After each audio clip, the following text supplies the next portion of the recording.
Sebelum kita lanjut, jangan lupa like, comment, subscribe, dan nyalakan notifikasinya agar tidak ketinggalan info terbaru lainnya. Semoga bermanfaat.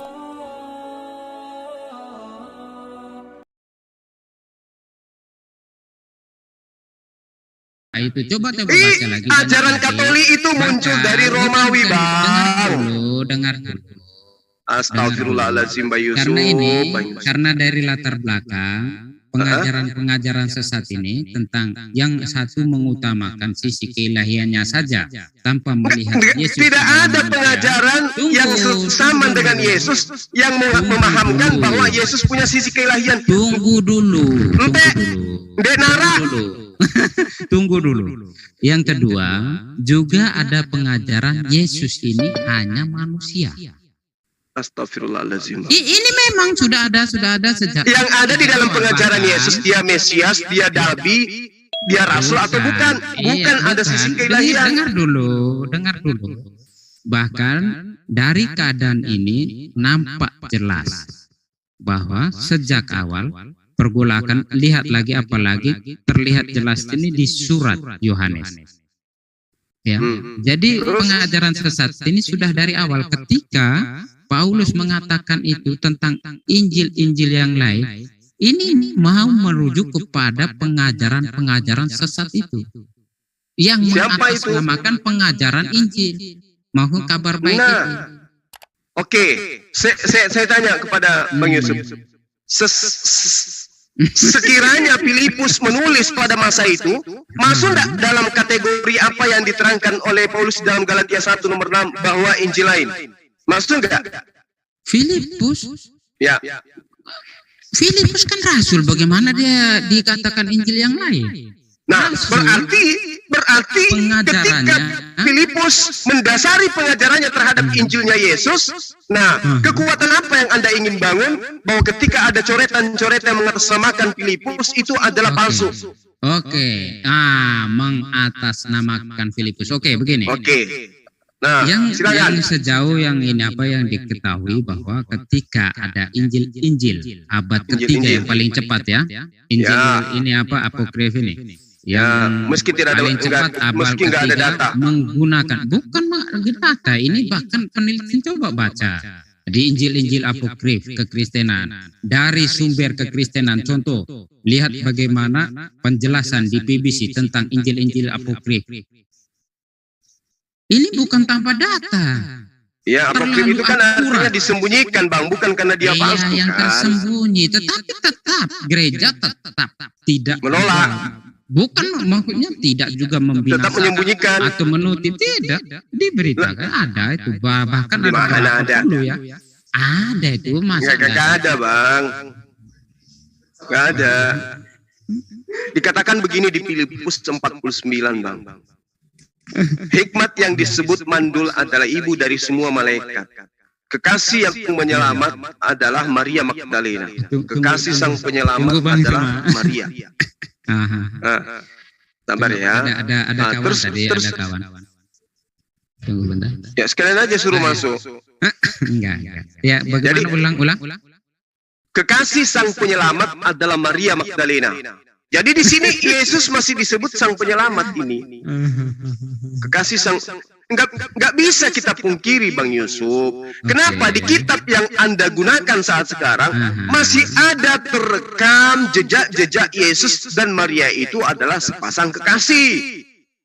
Maria menciumi Yesus, Maria meminyaki Yesus, Maria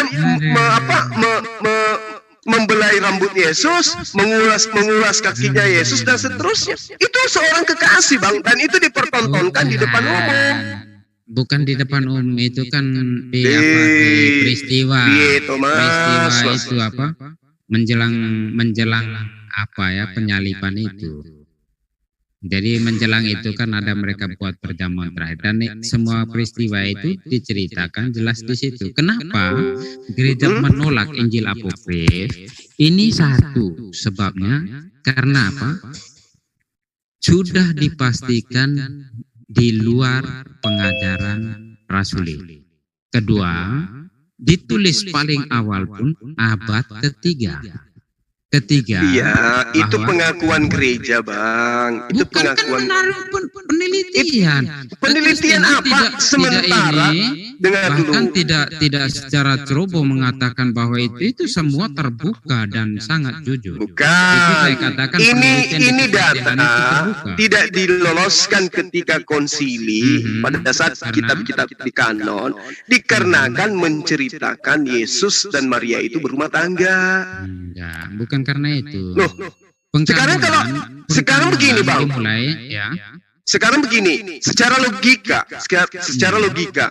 kenapa keempat kitab kanonik ini tidak menceritakan usia Yesus di mana usia kematangan beliau sebagai laki-laki perkasa tambun kayak saya? Kenapa? Begini, tentang peristiwa yang dikatakan terlepas atau tidak diwartakan. Nah, Inti pewartaan itu apa? inti pewartaan ya Yesus sebagai penerima firman. Itu yang salah. Ini karena apa? Begini. Coba kita kronologiskan lagi. Saya sudah Ya, kali kata kalau cara kronologis berpikir berarti yang baik. runut Iya, usia runut 13 kan sampai secara- usia 29 tahun. Bukan Bayangkan cara itu, Bang. Dari usia Bukan cara 17 itu. tahun, Dengar usia dulu. 17 tahun, usia di mana perkataan, penyampaian Yesus Dengar dulu. itu adalah merupakan sebuah kematangan di dalam penyampaian. Itu tidak ditorehkan di dalam kitab Anda. Kemana? Apa yang Yesus lakukan? Ini saya coba untuk Oke, sedikit silakan. menjelaskan. Banyak enggak, tapi sedikit ya. Jangan Anda bilang Yesus pada masa itu jualan lemari ya. Tunggu dulu, dengar dulu. Karena begini, sejak peristiwa kehidupan para rasul dengan Yesus selama 3 tahun, ini bahkan para rasul ini tidak mengenal secara pasti, belum mengenal secara pasti siapakah Yesus ini.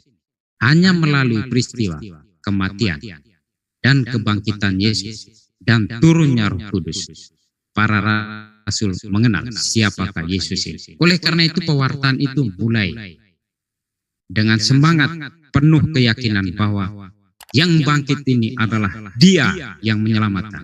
Oleh karena itu pewartaan itu itu mulai. arahnya. Tunggu, dengar dulu. Kita susun kronologis ini sehingga dalam pewartaan awal sebagai pewartaan lisan para rasul yang begitu menggebu-gebu sampai keluar dinding Keyahudian. Pewartaan ini terus dijalankan.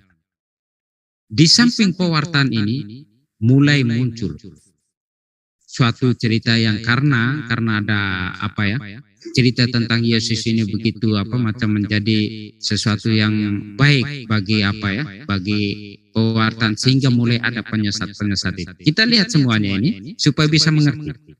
Ketika dalam perjalanan pewartaan ini ada kesadaran penulisan. Oleh karena itu ada beberapa yang menuliskan. Tidak semua. Tetapi ada beberapa rasul menuliskan.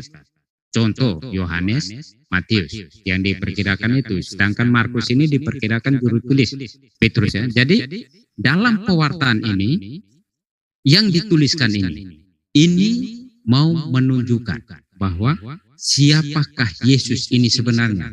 Sehingga ketika ada usia 12 sampai 19, jangankan di usia itu, bahkan dikatakan tentang peristiwa-peristiwa bersama para rasul pun kalau menurut kesaksian Yohanes itu, jika dituliskan maka tidak cukup untuk beberapa buku itu. Jadi begini, inti pewartaan itu tentang Yesus adalah Tuhan, bukan kronologis atau bukan biografi Yesus. Oke? Ya. Jadi gini, Bang. Gini. Ketika kita kemudian mencari benang merah daripada kebenaran sebuah pemberitaan, kita pun tidak bisa teman-teman Kristen pun tidak mampu memberikan sebuah bukti akurat bahwa Lukas menceritakan sesuatu yang mutlak tidak bisa diragukan kebenarannya. Sementara, tunggu. Sementara Lukas ini bukan dalam barisan pelaku. Filipus adalah pelaku. Kemudian muncul Injil Filipus. Ketika gereja mengatakan itu tertolak dengan tuduhan dia adanya di abad ketiga, apa dasar pijakannya mengatakan demikian? Itu yang pertama. Sabar. Itu yang pertama. Kemudian yang kedua, ketika dikatakan bahwa Injil Filipus itu bukan catatan daripada murid Yesus, maka muncul pertanyaan berdasarkan apa yang saya urai tadi di dalam Kisah Para Rasul 8 itu. Mana Injil yang diberitakan kemudian oleh Filipus? Kalau Anda mengatakan Injil yang diberitakan oleh Filipus adalah kabar gembira, itu yang saya tahu. Itu yang saya ingin tanya. Kabar gembira seperti apa yang Filipus beritakan? Oke. Silakan.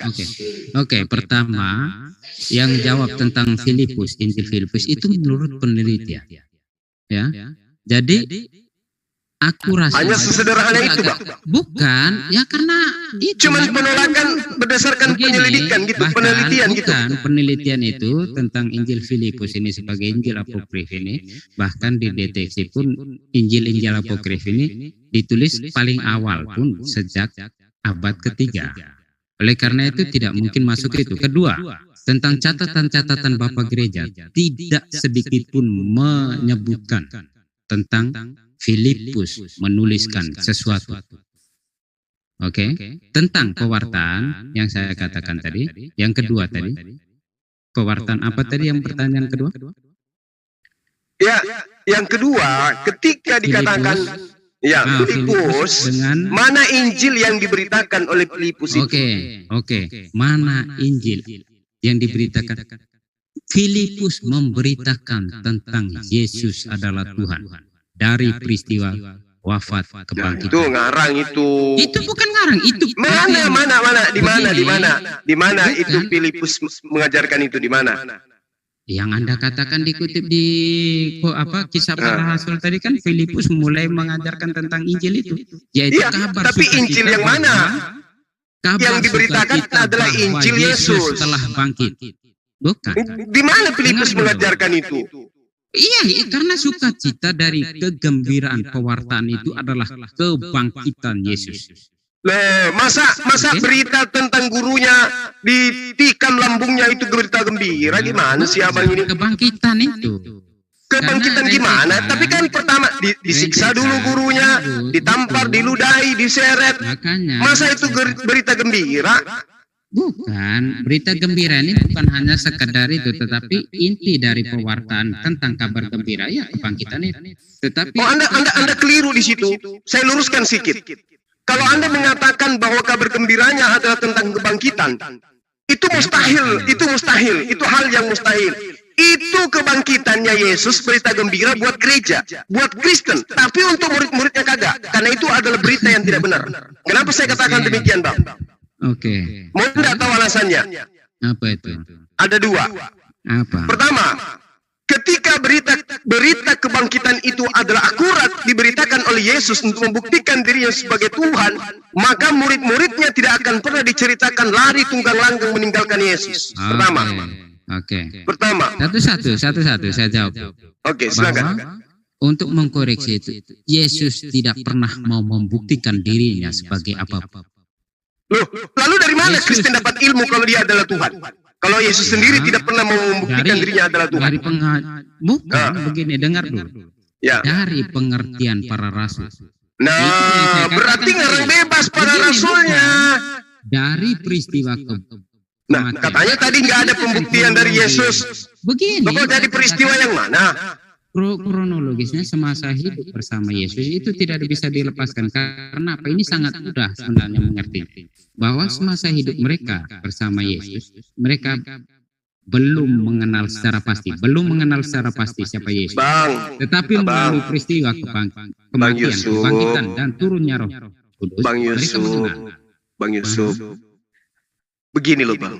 Kalau di gereja mungkin hal itu bisa Anda uraikan, depan saya kagak. Iya, karena Kenapa? Tunggu. Sabar.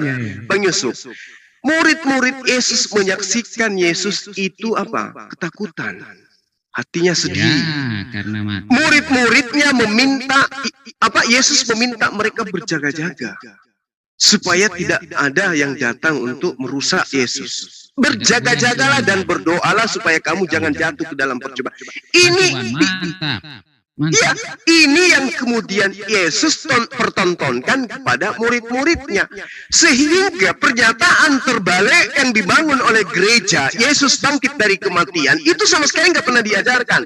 Tadi saya katakan bahwa kalau kebangkitan Yesus sebagai Tuhan Juru Selamat seperti yang diimani gereja hari ini, murid-murid Yesus, bahkan Bang Suma ketika hidup pada masa itu, Bang Suma orang pertama di depannya akan menghadapi semua tentara-tentara Romawi. Kenapa?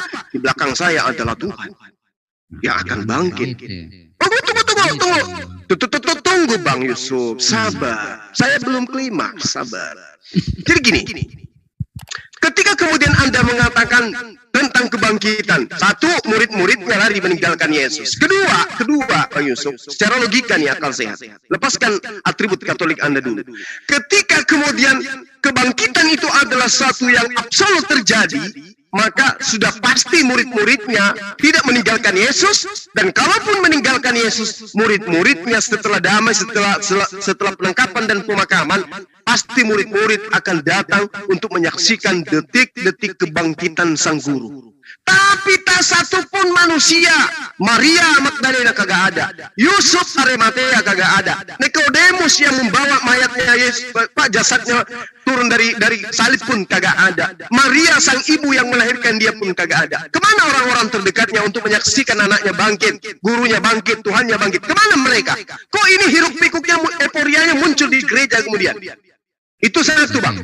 Satu, sabar. Kedua, ketika tidak ada yang menunggu Yesus bangkit. Kalau dia mengajarkan dia akan bangkit, begitu Yesus bangkit, kok ternyata nggak ada murid saya yang menunggu saya bangkit. Kecewa toh dia? Kecewa kan? Pasti kecewa. Nah, Yesus kemudian berjalan menemukan murid-muridnya. Apa yang dikatakan oleh Yesus kepada mereka ketika terjadi kejar-kejaran sehingga mereka meninggalkan Yesus sesuai dengan apa yang di Markus 14 nomor 50 atau 51. Shalom alaikum, damai sejahtera untuk kalian, Islam untuk kalian semua. Apa kata murid? Apa yang terjadi? Apa yang terjadi, Bang? Apa yang terjadi? Murid-muridnya kaget karena mengira melihat hantu. Ini penghinaan ini. Aku sebagai guru mengajarkan kepada kalian aku akan bangkit pada hari ketiga. Tapi ketika kau melihat aku pada hari ketiga, kamu justru melihat aku seperti hantu. Saya yang tidak pernah mengajarkan, atau kalian yang kurang ajar? Jawabannya udah pasti. Yesus tidak pernah mengajarkan kalau dirinya akan bangkit pada hari ketiga. Makanya murid-muridnya tidak ada yang menunggu. Murid-muridnya lari meninggalkan Yesus. Begitu Yesus muncul, karena dia mendengarkan hiruk pikuknya berita, kabar burung, Yesus sudah mati, Yesus sudah ditangkap. Mereka kecewa, mereka pulang masing-masing ke rumah. Begitu 3 hari kemudian, muncul orang yang diberitakan mati. Wajar enggak kalau muridnya ketakutan melihat hantu? Wajar. Jadi Yesus kemudian mengatakan, ada apa dengan kalian? Aku ini Yesus gurumu. Lihat kakiku, lihat tanganku, akulah ini. Kalau enggak percaya, ada enggak di antara kalian punya makanan? Dikasih ikan goreng. Kalau logika sehat kita, Bang Yusuf, lepaskan atribut Katoliknya, saya juga lepaskan atribut keislaman saya sementara ini. Ketika kita mengolah berita ini secara akal sehat, ketika Yesus minta ikan goreng, dia ingin membuktikan dirinya bukan hantu. Bukan ingin membuktikan bahwa dirinya adalah Tuhan. Bukan. Jadi makan ikan goreng itu untuk membuktikan dirinya manusia. Bukan hantu yang bangkit dari kubur, bukan. Oleh karena itu kemudian saya katakan bahwa pemberitaan tentang Yesus dari buku-buku yang Anda katakan sebagai firman Tuhan itu tidak jauh akurat daripada Filipus yang memberitakan bahwa dia dipanggil oleh Yesus, kemudian dia memberitakan Injil Yesus, kemudian ada catatan-catatan yang mengatakan Yesus dan Maria adalah satu pasangan yang dikatakan suami istri.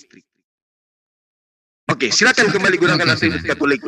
Mangga. Oke. Sebenarnya dari sekian banyak argumentasi Bang Sumban sebenarnya gampang untuk menanggapi. Ya, tapi kalau cuma sekedar menanggapi, apa gunanya, Bang? Iya. Kasih data lah. Oke, begini. Bahkan itu menurut Bang Suma yang sudah sekarang ini, maksudnya setelah peristiwa itu. Tetapi bagaimana kalau kita masuk dalam peristiwa ketika kita yang hadir di situ? Oke. Saya ikutin. Oke, begini. Kenyataan Saya ikuti, makanya Bang. begini ya begini. Oke. Karena keaslian cerita inilah kekristenan berdiri dengan teguh. Nah, Oke. memang Karena tidak betul. gini, tidak direkayasa. Karena betul memang Karena kadang Kristen itu bukan apa yang saya Kristen katakan, sederhana kok itu. bukan. Apa yang saya katakan tadi, bahkan semasa hidup bersama Yesus, mereka belum mengenal secara pasti. Hanya melalui peristiwa-peristiwa itu, kematian, kebangkitan, dan turunnya Roh Kudus, mereka mengenal. Sehingga kalau kita melihat apa yang menjadi pewartaan ini sebenarnya semangat yang mewartakan yang macam kilas balik begitu. Bisa dikatakan seperti itu. Karena apa? Karena mereka dengan keyakinan penuh mereka bahkan merelakan nyawanya. Nah tuh cerita yang kayak begini tuh dibangun di gereja tuh, Pak. Bukan di gereja, memang betul kok. Petrus mati di Roma, disalib terbalik. Andreas bagaimana? Oh, itu menggenapi Bukan. Ulangan 18 nomor 20, Bukan itu, Pak. tetapi Siapa yang memberitakan mengatasnamakan firman Tuhan tapi bukan firman Tuhan, maka dia akan Begini. dimintai pertanggungjawaban. Dia akan mati Karena gitu gini, loh, Bang. dengar dulu. Ketika Anda hanya berpikir bahwa satu sisi melihat cerita-cerita Yesus dari versi kita sekarang, ya semuanya akan jadi. Tetapi bagaimana cerita yang aslinya? Bahkan kekristenan, saya sudah katakan lagi, dengan keaslian ini maka kekristenan teguh, tidak akan tergoyahkan. Ya karena hanya didasari imani saja kan jelas itu. Bukan itu. Karena Sekarang mari kita olah data, karena Bang. Kalau Pak Yusuf mau kita buktikan bahwa itu hanya iman. Bisa nggak? Data apa? Data Oke. apa?